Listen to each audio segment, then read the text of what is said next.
Shrimad home remedies में आपका स्वागत है। और हम आपको बताएंगे कि पति पत्नी के किस दिन शारीरिक संबंध बनाने से किन्नर की उत्पत्ति हो सकती है। देखिए, हिंदू शास्त्रों में मनुष्य के जीवन से जुड़े हुए कई रहस्य बताए गए हैं। जन्म से लेकर मृत्यु तक हर प्रकार का उल्लेख हिंदू शास्त्रों और ग्रंथों में पाया जाता है। साइंस ने भले ही वर्षों के बाद जन्म और मृत्यु के रहस्यों को अपने मुताबिक लोगों तक पहुंचाया है, लेकिन यही रहस्य हजारों वर्ष पहले हिंदू शास्त्रों में खोल कर रख दिया गया था। अभी गर्भ उपनिषद में स्त्री पुरुष के संबंध बनाने से लेकर किस प्रकार से माँ के गर्भ में शिशु का जन्म होता है, कैसे वो समय के साथ विकसित होता है और गर्भ के भीतर 9 महीने तक वो क्या सोचता है, इसके बारे में बताया गया है। इस महान ग्रंथ में यह भी बताया गया है कि किस प्रकार से एक किन्नर की उत्पत्ति होती है, किन हालातों में मां के गर्भ से एक किन्नर का जन्म होता है। इस बात का रहस्य गर्भ उपनिषद में बताया गया है। लेकिन आज हम गर्भ संस्कार में दिए कुछ निर्देशों के बारे में बताएंगे आपको। ये ऐसे निर्देश हैं जो बताते हैं कि पति पत्नी को किस दिन शारीरिक संबंध नहीं बनाना चाहिए, किस दिन नहीं बनाना चाहिए, हम उसके बारे में डिटेल बता रहे हैं। दरअसल यदि पति पत्नी संतान प्राप्ति के लिए संभोग कर रहे हैं तो उन्हें किस दिन एक दूसरे से दूर रहना चाहिए, इसके बारे में गर्भ संस्कार में जानकारी प्रदान की गई है।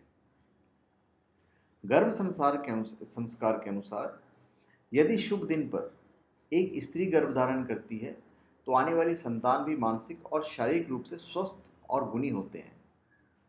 लेकिन अशुभ दिन पर गर्भ धारण करने से सभी अशुभ ग्रहों का असर होने वाली संतान पर होता है। फिर पैदा होने के बाद ऐसी संतान एक के बाद एक परेशानियां खड़ी करती है। अगर पति पत्नी संतान प्राप्ति के लिए एक दूसरे के साथ संबंध बनाने की सोच रहे हैं तो कौन से दिन हैं जिस दिन उन्हें यह विचार मन से निकाल देना चाहिए, क्योंकि ज़्यादातर उस दिन के जो स्वामी होता है वो मंगल होता है, जहाँ पे ये प्रोहिबिटेड है। तो जो बालक पैदा होता है वो अत्यंत क्रोधी और विनाशकारी होता है, क्योंकि मंगल ग्रह अत्यंत क्रोधी और विनाशकारी ग्रह है। इसलिए शास्त्रों के अनुसार खास करके मंगलवार और संडे को, तो शास्त्रों के अनुसार इस दिन कोई भी शुभ कार्य करने की मनाही होती है। गर्भ संस्कार के अनुसार ये दिन गर्भ धारण के लिए बेहद अशुभ होते हैं।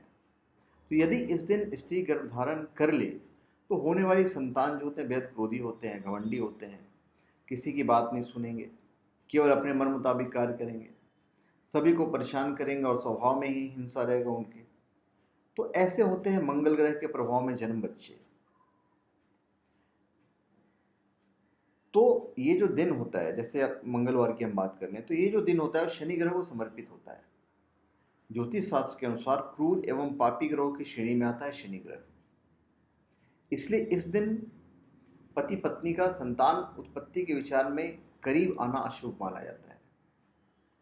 शनि ग्रह के प्रभाव से होने वाले संतान निराशावादी और नकारात्मक सोच वाले होते हैं। तो शनि ग्रह कई बार ऐसे बच्चों को ताउम्र रोग प्रदान कर देता है। दरअसल रविवार के दिन को पूर्ण रूप से भगवान सूर्य की पूजा अर्चना के लिए समर्पित माना गया है, और ऐसे शुभ दिन पर पति पत्नी का शारीरिक संबंध बनाना पाप कहलाता है, फिर चाहे वो संतान की प्राप्ति के लिए क्यों ना हो। इसलिए पति पत्नी को उस दिन दूर रहना चाहिए। यही कारण है कि इस लिस्ट में रविवार का दिन भी शामिल किया गया है।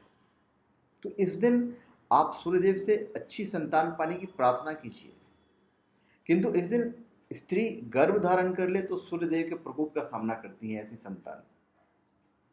क्रोध, ईर्ष्या, स्वभाव में ही हर पल की गर्मी, ऐसे लक्षण वाली होती है संतान। तो गर्भ संस्कार के अनुसार सोमवार, बुधवार, बृहस्पतिवार, शुक्रवार, ये जो 4 दिन है वो गर्भ धारण के लिए बहुत शुभ है। तो इन 4 दिनों के गर्भ धारण से उत्पन्न हुई संतान गुणी, माता पिता की आज्ञाकारी, सेहतमंद और मानसिक रूप से तेज होती है। तो यदि आप सोच लें कि मंगलवार का दिन आधी रात 12 बजे के बाद समाप्त हो जाता है तो वो भी गलत है। इसके बाद गर्भ धारण करना उचित होगा, तो ऐसा मत सोचिए, क्योंकि हमारे सनातन धर्म में हमारा जो दिन शुरू होता है वो सूर्योदय से होता है और सूर्यास्त पे खत्म होता है। हिंदू शास्त्रों द्वारा बताया गया जो समय है वो हमेशा आप याद रखिए।